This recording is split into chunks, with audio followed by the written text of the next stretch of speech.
एक पंडित तुम्हें 7 वचन दिलाता है, दिलाता है नहीं दिलाता है? कोई खड़े होके 7 वचन बचा सकता है? अरे मेरी शादी नहीं हुई मुझे याद है, तुमने कर ली, तुम्हें 7 वचन याद नहीं है?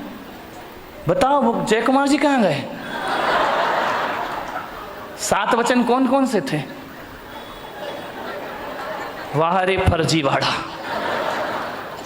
महिलाओं को याद हो, तुम हंस रही हो, बताओ 7 वचन कौन से थे? प्रियंका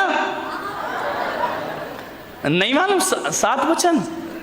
बाप रे क्या फर्जीवाड़ा चल रहा है देश में, इतना घोटाला, मोदी के पीछे पड़ा देश, तुम्हें अपने 7 वचन याद नहीं है? अरे 7 वचन आपसे लिए गए थे, वो 7 वचन कौन से थे? मैंने वहां पूछा मुंबई में कि वो 7 वचन बताओ, तो एक आदमी बोला महाराज मैं बताऊं, मैंने कहा बताओ, तो मैंने कहा बोले कौन कौन से 7 वचन थे? बोले ना तो मुझे मालूम ना मेरी बीवी को मालूम है। तो मैंने कहा मंडप में क्या हो रही आता? बोले पंडित बोल रही आता, हम सो रही आता, बेचारा हम तो रो रही आता, पंडित वचन। ध्यान रख, तुम्हें 7 वचन याद नहीं है, ध्यान रख, ऐसे वचन रहेंगे तो कौन याद रखेगा? मैंने 7 वचन बदल दिए हैं, अब जब भी तुम्हारे बच्चों की शादी हो तो 7 वचन बदल देना। 7 नहीं बताऊंगा, टाइम पूरे हो रहे हैं, एक ही कहूंगा, अब जब भी शादी हो तो दोनों पति पत्नी का फर्ज है कि हम ग्रस्त जीवन में प्रवेश कर रहे हैं, संसारिक जीवन में जा रहे हैं। 7 वचन में मेरा एक वचन ये जोड़ना कि जब दोनों मंडप के नीचे बैठे हों तो दोनों एक संकल्प करें कि ठीक है आज से हम संसार के जीवन में प्रवेश कर रहे हैं, खुशहाल जीवन जीना है। तो एक वचन में लेता हूं कि देख जब तू आग बने तो मैं पानी बन जाऊंगा, और जब तू पानी बने, जब मैं आग बनूं तो तू पानी बन जाना, जिंदगी आराम से गुजर जाएगी। पति आग बने तो पत्नी पानी बन जाए, और पत्नी आग बने तो कौन बोला पति पेट्रोल बन के तैयार हो जाया करता है?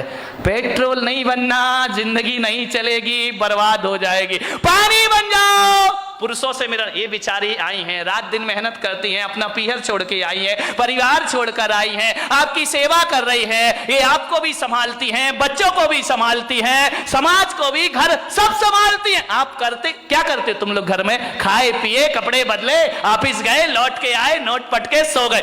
कितनी मेहनत ये पत्नियां करती हैं, विचार करिए। ये महिलाएं ना हो तो तुम्हारा घर नरक में परिवर्तित हो जाएगा, ध्यान रखिए। बिन घर नी घर भूत का, अच्छे से बजा लो भाई, ऐसे क्यों शर्मा रही है?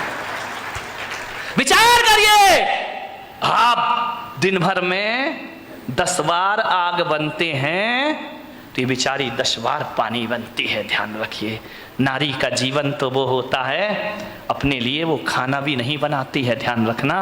जब पति बाहर चला जाए और बच्चे भी घर में ना हो तो उससे पूछे कि क्या बनाया है, तो कहती आज कोई घर में नहीं है, क्या बनाना? अचार रोटी खा लेती है और पूरा दिन गुजार दिया करती है। इसका मतलब ये होता है कि ये खाना भी अपने लिए नहीं बल्कि तुम्हारे लिए बनाया करती है, ये घर को व्यवस्थित भी तुम्हारे लिए किया करती है। और किसी के बच्चे को जन्म देने की यदि पीड़ा सहती है ना, तो ये नारी अपने लिए नहीं सहती, तुम्हारे वंश को कायम रखने के लिए इतने दर्द सहा करती है, ध्यान रखिए। नारी का बलिदान, नारी का त्याग, सब कुछ छोड़ के तुम्हारी सेवा में लगी है। 10 बार आग बनते हो, ये बेचारी 10 बार पानी बनती है। आज पुलक सागर इनके पक्ष में आपसे बोल रहा है, आप 10 बार आग बने, ये 10 बार पानी बनेगी, तो दिन में एक बार इसे भी आग बनने का अवसर दिया करो, और तुम पानी बन करके एक बार भी अवसर नहीं दोगे उसको पानी बनने का। एक मौका तो मिलना चाहिए ना कि एक बार मैं भी आग बनूं तो तुम्हें। कौन बोला हमारे यहाँ तो पूरी होलिका आई है महाराज, पानी बनती नहीं है, ध्यान रखिए। मान्यवर, समय हो गया है, बात अधूरी है, फिर कभी पूरा करूंगा। 10 मिनट मैंने ज़्यादा लिए, माफ़ी चाहता हूँ, बातों में भावनाओं में बह गया, विषय अधूरा है। एक संकल्प करके यहाँ से उठना कि घर में 10 सदस्य हों या 50 या 2 सदस्य हों, मेरी बस एक बात मानना कि जब एक आग बने तो अपन को पानी बनने का प्रयास करना है। यदि पानी बन गए तो घर तुम्हारा बच जाएगा, खुशहालियां बचेंगी। बस थोड़ी देर पानी बन जाइए। पड़ोसी के भरोसे मत रहना कि हमारे घर में आग लगे तो पड़ोसी बुझाने आएगा। वो रामलाल पेट्रोल का डिब्बा लेके बैठा है कि कब आग लगे और कब इस पर मैं उड़ेल दूं। नहीं, जब एक गुस्सा करे दूसरा चुप हो जाए। ध्यान रखिए, सामने वाला गुस्सा करे, आप चुप हो जाइए। चुप कौन होगा, पत्नी या पति? बोलो, फैसला करो, कौन चुप? ओ, दादाजी कह रहे मैं चुप होऊंगा। जब सारी कसर निकाल ली, अब चुप हो रहे हो तुम।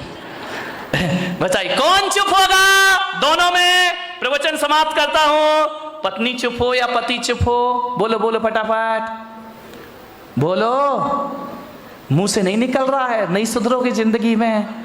पत्नी को चुप होना चाहिए कि पति को? बोल, हाँ पति को। तुम अपने घर को शांत नहीं रख सकती जिंदगी में, कितना भी मैं सिखाऊं। ध्यान रखना, ना पति चुप हो ना पत्नी चुप हो। आज के प्रवचन का सार, अंतिम बात, ना पति चुप हो ना पत्नी चुप हो। मैं पुलक सागर कह रहा हूं, जो समझदार हो वो चुप हो जाए। दोनों में से यदि पति समझदार तो वो चुप हो जाए, और पत्नी समझदार तो वो चुप हो जाए। समझदार व्यक्ति ही चुप रहेगा, ना समझ व्यक्ति तो आग बनता ही रहेगा। ध्यान रखिए, समझदारी का परिचय दीजिए, तुम्हारा जीवन आनंद में परिवर्तित होगा। अपनी बात को पूरा कर रहा हूं, खत्म कर रहा हूं। आप सबने सुना है, अनुग्रहित हूं। जय महावीर। 2-3 बातें याद रखना बस, आग और पानी याद रखना। और जब क्रोध आ रहा हो सामने वाले को, 5 मिनट के लिए बोलना, इसका जवाब मैं आपको 5 मिनट बाद दूंगा। और क्रोध जब भी आए, अपने बच्चों को कहना, जब भी मैं क्रोध करूं रिकॉर्डिंग करना बेटा, और अकेले में सुनना कि हम क्रोध में कितने पागल हो जाया करते हैं। आपको एहसास हो जाएगा। भूत की भी चिंता मत करो और भविष्य की चिंता मत करो, वर्तमान को सुखी बना।